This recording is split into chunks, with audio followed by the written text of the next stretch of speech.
आज का ये सवाल पिछली वीडियो की कंटिन्यूटी में है, जिसमें शऊर और सोशल स्टेटस को बयान करते हुए इंटेलिजेंस के अमल दखल की बात की गई। मैं चाहूँगा आप इंटेलिजेंस को आज थोड़ा और एक्सप्लेन कर दें। अगर ह्यूमन इंटेलिजेंस की बात करें तो एक कंप्रीहेंसिव सी डेफिनेशन मैंने बनाई है। वो इस तरह है कि the process to acquire the knowledge to know the limits of known, then to set the direction to know the unknown. यानी सबसे पहले इंसान को एक हिस्से में, इंटेलिजेंस के पहले हिस्से में, कि वो लिमिट्स जो ऑलरेडी नोन है सबसे पहले तो उनको वो जान सके। उसके बाद उसी के बेस के ऊपर वो लिमिट्स जो अभी तक डिस्कवर नहीं हुई, जो नहीं जानी जा सकी, उनके लिए वो कोशिश करे। इस प्रोसेस को हम इंटेलिजेंस का नाम देंगे।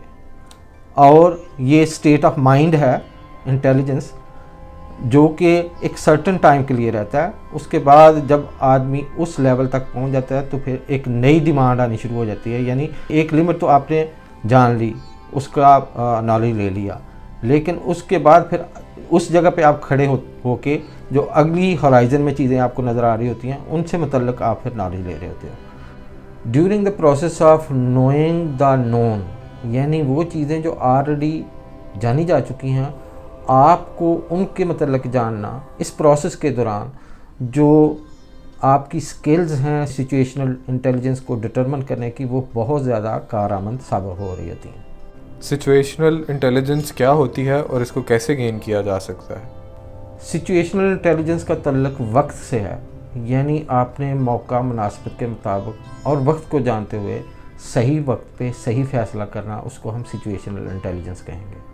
और ये गेन इस तरह की जा सकती है कि आप इस प्रोसेस को बार बार दोहराओ और उसमें से गुजरो और एक मास्टर लेवल की आप स्किल्स जो हैं वो अटेन कर लो।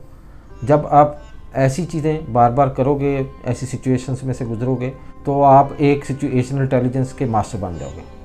और फिर यही mastering the skills of situational intelligence दरअसल एक की है आपकी सक्सेस की।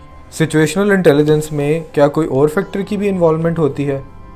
सिचुएशनल इंटेलिजेंस को डेवलप करने के लिए इंसान के पास जो नॉलेज है वो परफॉर्मेंस बेस्ड होना चाहिए, ना कि सिर्फ थ्योरेटिकल नॉलेज जो है वो एक सरफेस ओरिएंटेड, यानी उसमें आदमी की स्किल्स जो हैं वो डेवलप नहीं हो रही होती।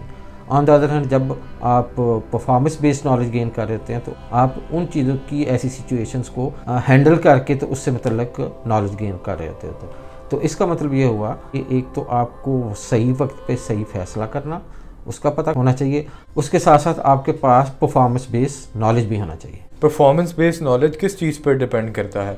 परफॉर्मेंस बेस्ड नॉलेज जो है वो परफॉर्मेंस पे ही डिपेंड कर रहा है। और परफॉर्मेंस की चीज़ की कि इंसान का अपनी जो बॉडी है उसको, और जो ब्रेन है या उसका जो माइंड है, वो कितना परफेक्टली इसको इस्तेमाल कर रहा है। जितना परफेक्टली वो इस्तेमाल कर रहा होगा, उतना ही उसका परफॉर्मेंस बेस्ड नॉलेज जो है वो बेहतर होगा।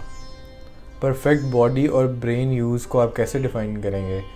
सबसे पहले तो ये है कि इसकी फ़िज़िकल, यानी माइंड की या ब्रेन की और बॉडी की फ़िज़िकल जो फिटनेस है वो अल्टीमेट होनी चाहिए। जो भी इस वक्त जो हमारे एक्सपर्ट्स हैं जो बताते हैं, उनको उनके जो पैरामीटर्स उनके डिफाइंड हैं, उनके साथ जो वो मीट विद करती है। यानी अगर ब्रेन देखें तो उसका आईक्यू लेवल, अगर फिज़िकल फिटनेस देखें तो उसकी जो BMI, एक बॉडी मास इंडेक्स है, उसके मुताबिक अगर वो सारी चीज़ें हैं तो इट मीन्स वो परफेक्ट है।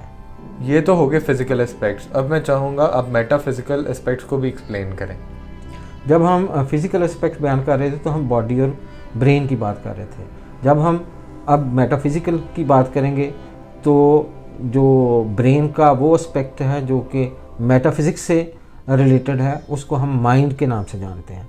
और माइंड का क्या काम होता है? Storage, analysis, fact finding, innovation, ideas, ordering और कंट्रोलिंग। माइंड की ये जो प्रॉपर्टीज़ हैं अगर 100% परफेक्टली परफॉर्म कर रही हों तो इसका मतलब ये है कि इंसान इंटेलिजेंस के एक सेटिस्फेक्शन के लेवल पे पहुंच जाता है।